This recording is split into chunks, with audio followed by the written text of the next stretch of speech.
নিজেদের বাড়ি রক্ষার জন্য আন্দোলন করছি না, আমরা নিজেদের ব্যক্তিগত বিষয় নিয়ে আন্দোলন করছি না, আমরা আন্দোলন করছি এই দেশটাকে রক্ষা করবার জন্য।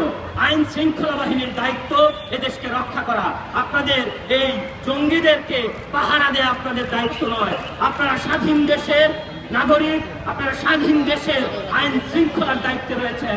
আপনাদের দায়িত্ব দেশের মানুষের জানমালের নিরাপত্তা প্রদান করা। জানমালের যারা অনিরাপদ করে, যারা কূটনৈতিক শিষ্টাচার ভঙ্গ করে, কূটনীতির নাম করে জঙ্গি এনে জঙ্গিদের টাকা দিয়ে এদেশকে অস্থিতিশীল করতে চায়, তাদের পাহারা দেয়া বাংলাদেশের আইন শৃঙ্খলা বাহিনীর দায়িত্ব নয়।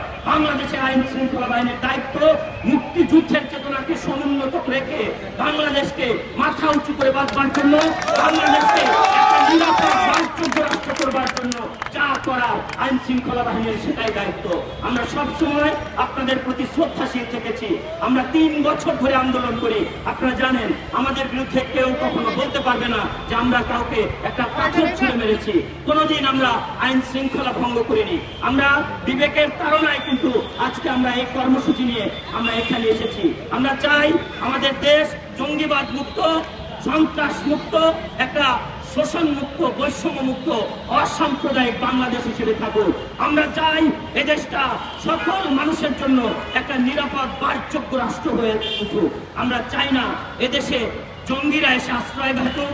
আমরা চাই না আমাদের শিশুদেরকে সেই ইজিয়ান সাগরে সিরিয়ানদের মতো যেভাবে ভেসে বেড়াতে হয়। আমরা চাই না আমাদের ভবিষ্যৎ প্রজন্মকে, আমাদের শিশুদেরকে সিরিয়া আফগানিস্তানের মতো সাগরের তটে ভেসে ভেসে বেড়াতে হোক। আমরা চাই না আমাদের শিশুদের হাতে আমরা অস্ত্র তুলে দেব। আমরা চাই আমাদের শিশুদের হাতে থাকবে বই, আমাদের শিশুদের হাতে থাকবে কলম।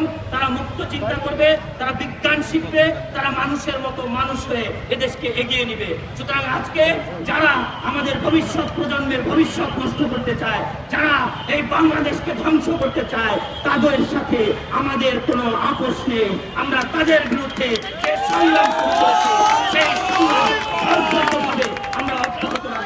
আমরা চাই এদেশের সকল মানুষ, সকল নাগরিক আমাদের পাশে এসে দাঁড়াবে, আমাদের হাতকে শক্তিশালী করবে। আমরা একসাথে এদেশকে সামনে এগিয়ে নিতে পারবো। সংগ্রামী বন্ধুগণ, আজকে আপনারা জানেন যে আমরা পাকিস্তান হাই কমিশন ঘেরাও কর্মসূচি ঘোষণা করেছিলাম।